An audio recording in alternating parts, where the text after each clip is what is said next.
अस्सलाम वालेकुम and welcome to ease learning. आज हम ऑक्सफोर्ड प्रोग्रेसिव इंग्लिश बुक 7 का यूनिट नंबर 1 करेंगे, स्ट्राइविंग फॉर पीस, जिसका आज का हमारा टॉपिक है माई पीस पोएम। इस पर रिक्वेस्ट आई थी कि इसको डिटेल में समझाया जाए, तो आज मैं इसको डिटेल में समझा रही हूँ। यंग पीपल, जैसे कि आप लोग हो, आप सोच सकते हो कि वॉर क्या होती है और जंग क्या होती है, और आपको हैरत होगी ये जानकर कि आप कैसी दुनिया में बड़े हो रहे हो जहाँ पर लोग आपस में जंग कर रहे हैं। आपका क्या ख्याल है इस प्लेनेट के बारे में जहाँ आप रहते हो, यानी कि अर्थ। ये दो पोएम्स लिखी हैं और ये थॉट्स हैं, यानी सोच है दो यंग लोगों की, जिनमें से एक जो है लड़का है जिसकी उम्र 12 इयर्स ओल्ड है और उसका नाम हालाम स्वेंडर्स है, जो कि यूके में रहता है, और उसने पोएम लिखी है माई पीस पोएम, जिसके बारे में आज हम पढ़ेंगे। और एक लड़की है जिसकी एज 13 इयर्स है और जिसका नाम आमिना अबू कैरिज है, जो कि इंग्लैंड में पनाह लिए हुए है। और वो गई कहाँ से थी? सीरिया में, क्योंकि सीरिया में क्या थी, जंग चल रही थी, तो वो उसने पनाह कहाँ ली हुई थी? इंग्लैंड में ली हुई थी अपनी फैमिली के साथ। 1 साल पहले आमिना ने एक नेशनल कंपटीशन जीता था, जो पोएम उसने लिखी थी लेमेंट फॉर सीरिया में, हालांकि उसे इंग्लिश नहीं आती थी।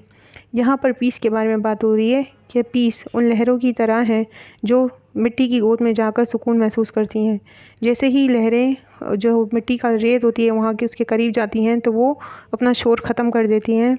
Flooding in to reclaim the land, जिस तरह तूफ़ान आता है या बारिश होती है, बहुत ज़्यादा दरिया में पानी का बहाव बहुत ज़्यादा तेज़ होता है, सैलाब आ रहा होता है, तो वो रुकता कहाँ है, वो थमता कहाँ है, उसे सुकून कहाँ मिलता है? जब वो ज़मीन पर आ जाता है तो वो ठहर जाता है, थम जाता है, सहम जाता है, ठीक है, उसे सुकून मिल जाता है, फिर वो शोर नहीं महसूस करता। लेकिन अगर दरिया में सैलाब मचा हुआ हो, दरिया में पानी बहुत तेज़ हो रहा हो, तो वहाँ पे शोर बहुत ज़्यादा होगा।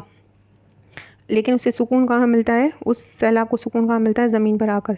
यहाँ पे दो चीज़ें बताई गई हैं, एक लहरें जिसको मिट्टी पर आकर यानी लैंड पर आकर सुकून मिलता है, दूसरी चीज़ सैलाब, यानी सैलाब को भी ज़मीन पर आकर ही सुकून मिलता है। तीसरी चीज़ बोले हैं, तीसरी चीज़ बता रहे हैं अमन के बारे में, जैसे कि पूरी उम्मीद होती है कि समर में सूरज निकलेगा, उम्मीद का सूरज, लेकिन अब उसे क्या हो गया, बहुत देर हो गई है उसे निकलने में। इस पैराग्राफ में अब बच्चों के बारे में बात हो रही है कि वॉर में क्या क्या हो रहा है।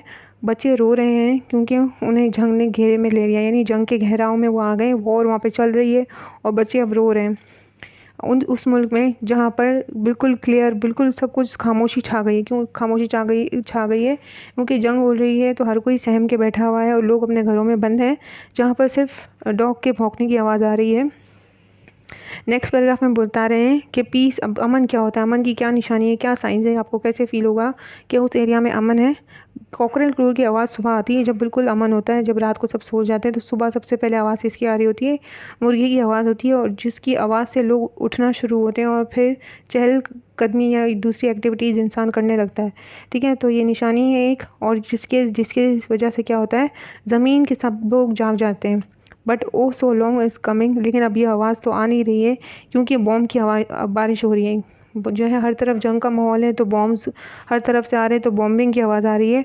और जो है फिर भी ये उम्मीद की जा रही है कि पीस जो है कभी ना कभी तो आएगा।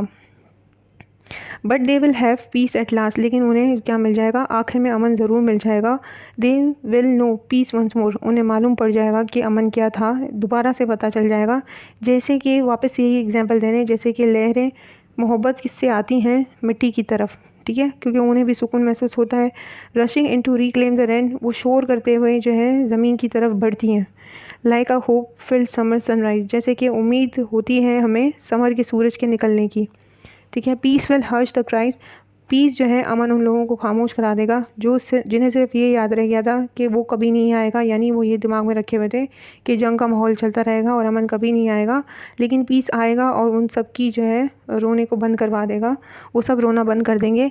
दे will taste fresh summer air, वो चखेंगे उस सुबह का मंज़र, जो समर में सूरज निकलता है, उसकी फ्रेश एयर को महसूस करेंगे।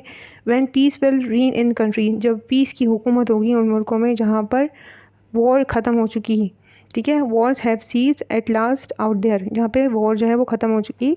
दे will have peace again at last, और उन्हें वापस दोबारा क्या मिल जाएगा? अमन और सुकून मिल जाएगा। होप आपको अच्छे से समझ आया होगा। अगर आपको वीडियो अच्छी लगती है तो कहीं लाइक करिए, शेयर करें और सब्सक्राइब करना मत भूलिएगा, और वीडियो को लाजमी पूरा देखिएगा। ओके, अल्लाह हाफ़िज़।